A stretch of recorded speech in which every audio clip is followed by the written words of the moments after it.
Tagal naman ni Maika. Ang oras na oh. Nasaan na kaya yun? 2 oras na late eh. Oh.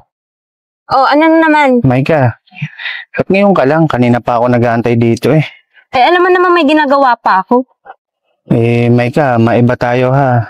Di ba, mag-iisang taon na rin ako nanliligaw sa'yo. Ano bang plano mo? May bala ka bang sagutin pa ako o ano? Ay nako, Jason, napag-usapan na natin to, di ba?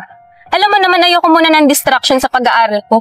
Tsaka, sino ba kasi nagsabi sa'yong ligawan ako? Ikaw yung nagpupumilit dito, tapos ngayon, aagarin mo ako?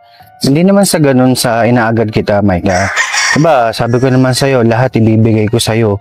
Lahat ng pangangailangan mo sa school mo, baon mo, mga projects mo, binibigay ko sa'yo lahat. Nandun na tayo sa binibigay mo lahat. Ang kaso nga lang, kailangan ko muna ng oras para mag-isip. Tsaka, di ba sinabi ko maghintay ka? Ngayon, kung hindi ka makapaghintay, pwede namang tumigil ka na sa panliligaw sa akin. Eh, di ba, Maika, MU na nga tayo, di ba? Oo, eh ano naman ngayon kung MU na tayo? Hindi naman porket MU tayo eh, sasagutin na agad kita. Tsaka alam mo ba yung kasabihang, it takes time? Ano? Sige, Maika, naiintindihan naman kita eh. Ayaw rin naman maging sagabal o pabigat sa school mo. Pero, maghihintay pa rin ako sa'yo, ha? Bahala ka. Kung gusto mo, maghintay ka. Basta ayoko lang nang inaagad mo ako. Di ba, Maika, alam mo naman kung gaano kita kamahal, di ba? Sobrang mahal na mahal kita eh. Sana naman, huwag mo kalimutan yun. Ay nako, Jason. Alam ko namang mahal na mahal mo ako eh. Pasensya ka na sa mga nasabi ko ha. Ang sa akin lang, huwag mo naman akong pinagmamadali sa mga bagay-bagay. Alam mo namang ayokong nagmamadali sa mga desisyon. Naintindihan ko naman, Maika eh. Ayan lang, gusto ko maintindihan mo ako. Ay, sige, eh, paano, Maika? Kain muna tayo. Naku eh, pwede bang send mo na lang sa akin yung ipangkakain natin? Alam mo naman, busy ako, madami akong ginagawa eh. Siguro sa school na lang ako kakain. Ganun ba? Sige. Mag-iingat ka, sesend ko na lang sa'yo mamaya ha. Sige, huwag mo kalimutan na. Una na ako, mag-ingat ka. Sige, Maika, ingat ka.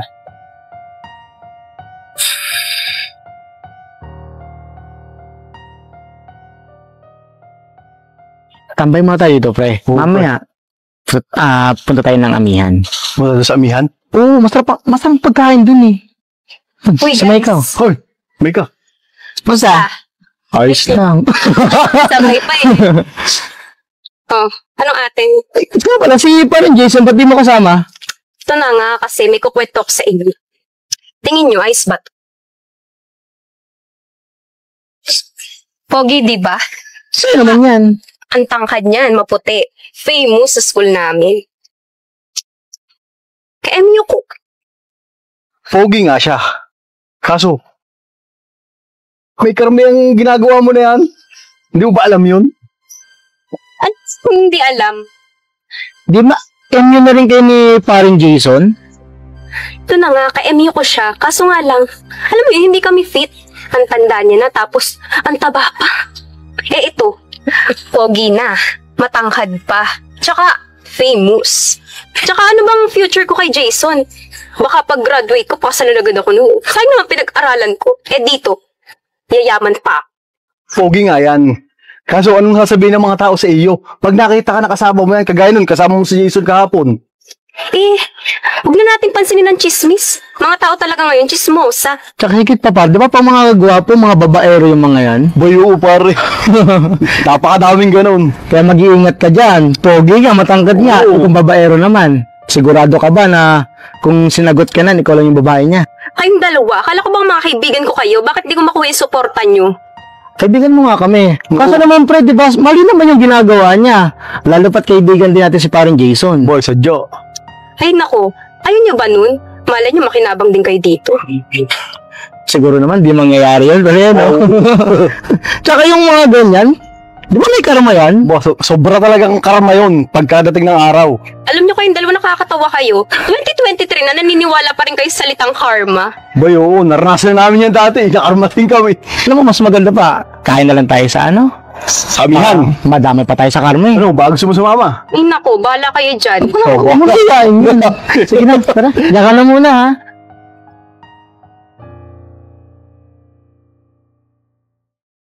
Ano babe, namiss mo ba ako? Oo naman, ikaw talaga. Namiss ka rin eh, pero alam mo ako na masarap kainin. Ano? Siyempre yung favorite mo.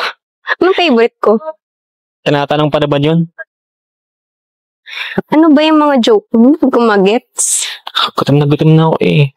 Ano bang gusto mong kainin? Kaya mga order dito. Kailangan ko ng mga parts ng kotse eh. Kuya Jason. O ano, JC? Anong sa atin? Ba't parang gulat na gulat ka? Nakita ko kasi yung nililigawan mo. Si Maika ba yun? Oh, si Maika. Nakita ko yun kanina, doon sa may plaza, may kasamang lalaki, nakasandal doon sa kotse. Ano? Sigurado ko ba sa nakita mo? Oo, Kuya Jason. Ayun lang pinagtataka ko eh. Sabi ko, di ba nililigawan to ni Kuya Jason? Bet ibang kasamang lalaki. Sabi na nga ba eh. Tama hinala ko, JC. Kung ako sa'yo, kakusapin ko na si Maika. Siguro, hindi na siguro. Hindi ko na siya para kausapin. Kasi doon pa lang sa impormasyon na nakita mo, alam ko naman na naniniwala ako sa nakita mo. Okay na sa akin yun. Ngayon pa lang, nalaman ko na. Maaga pa lang. Nalaman ko na yung totoo. Kaysa naman yung sa kanya ko pa mismo maririnig yung katotohanan. Kasi, mas masakit sa akin yun. Eh ngayon, mas kaya ko bang tanggapin? Hindi ko na siya i-chat. Hindi na akong paparamdam sa kanya. Kasi hindi ko naman talaga deserve yung mga ganong klaseng babae. Sigurado ka, Kuya Jason? Hindi ba parang napakasakit naman yun sa'yo? Hindi, JC. Okay na ako doon, JC. At least, maaga pa lang nalaman ko na yung totoo. Kaya salamat sa'yo ha. Sa impormasyon na pinarating mo sa akin. Oo naman, Kuya Jason. Alam mo naman na suportada ako sa'yo. Sige, Kuya Jason, ano na ako? Marami pa din naman akong gagawin. Sige, lakad na, JC. Pumasok ka Ingat na ka sa dyan, Kuya school mo. Thank you ha. Kaya stick talaga yung babae mo. Hindi ko lubos maisip na magagawa mo sa akin to, Maika.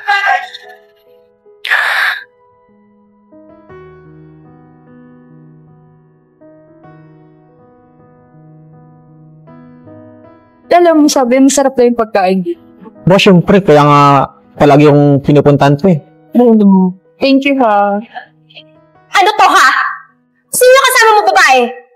Kaya naman pala ayaw mo sumagot sa mga tawag ko kahit sinabi ko na may importante tayo pag-uusapan. Babe, sino yung nag-iiskandalong yan? Hindi ko na kilala yan, baka nag-aangas lang yan dito. Ano hindi kilala? Ikaw, sino ka ba? Kapag sino? Ano sino? Jaymar! Ano? Bakit hindi ka sumasagot sa mga tawag ko ha? Babe, sino ba yan? Paalisin mo na nga yan. Ang ingay-ingay dito, nakakahiya. Miss, pwede ba? Kung sino ka man, umalis ka na dito, nag-iskandalo ka lang eh. Jaymar, pakiusap. Kailangan natin mag-usap, please. Pwede ba? Kailangan natin mag-usap. Sino ka ba? Girlfriend niya ako eh. Bakit kailangan mo kausapin yung boyfriend ko? Anong girlfriend? Jaymar, girlfriend mo siya? Jaymar, please. Kailangan natin mag-usap. Buntis ako. Hey. Buntis ako. At ikaw ang ama. Ano? Ha? Ano sasabihin mo? Teka lang. Sigurado bang sa akin yan?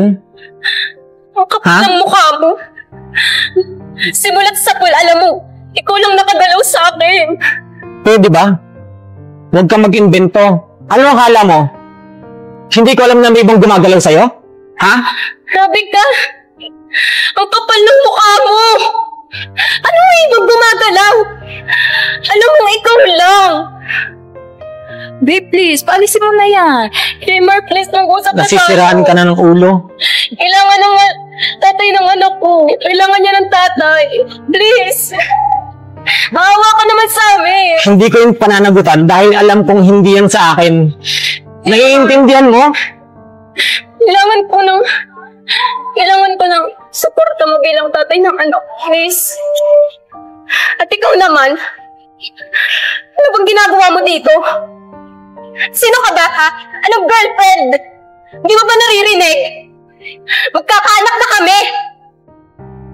Jaymar, Jmar, please. Mag-usap tayo. Tara na, Dog. Jmar! Jmar!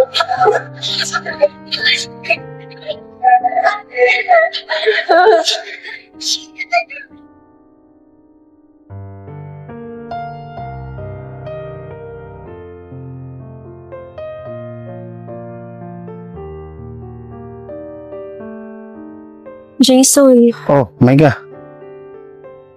Ano nga atin, ba't naparito ka? Ilang buwan kang nawala Hindi ka na nagparamdam May malaki kasi akong problema ngayon at hindi ko alam kung paano solusyonin. Problema na naman. Oh, ilang tatanda mo ba? Halos mag-isang taon na manligaw sa'yo nun. Ilan beses mo sinabi sa akin yan. Tapos ngayon, yan pa rin. Paano problema mo na naman ngayon? Di ba, sabi mo sa akin nun, sa lahat ng pagkakataon, tutulungan mo ko. Oo. Natatanda ko yun. Sinabi ko sa'yo yun. Jason, kasi kailangan ko ng tulong mo talaga ngayon. Tulong? Kasi hindi ko na talaga alam kung anong gagawin ko Sabihin mo na nga kasi, ano bang problema mo talaga? Jason, buntis kasi ako 2 buwan na. Buntis ka.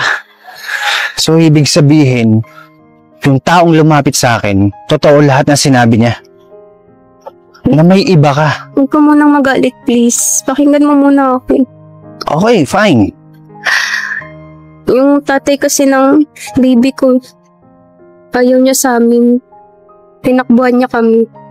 Sabi niya, hindi naman daw siya ang tatay. Hindi siya ang tatay.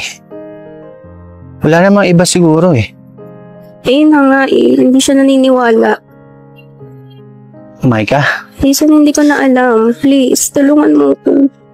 yan tayo Nung mga panahon, paalala ko sa'yo nung mga panahon na lagi ako nasa likod mo, nandyan lang ako sa tabi mo.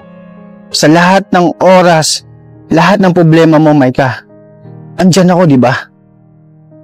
So ngayon, Maika, mali ka ng taong nilapitan ngayon. Huwag naman sabihin yan. Maika, sa sitwasyon mo ngayon, hindi ako yung taong makakatulong sa'yo. Hindi ko responsibilidad yan, Maika. At hindi ako may kakagawanan.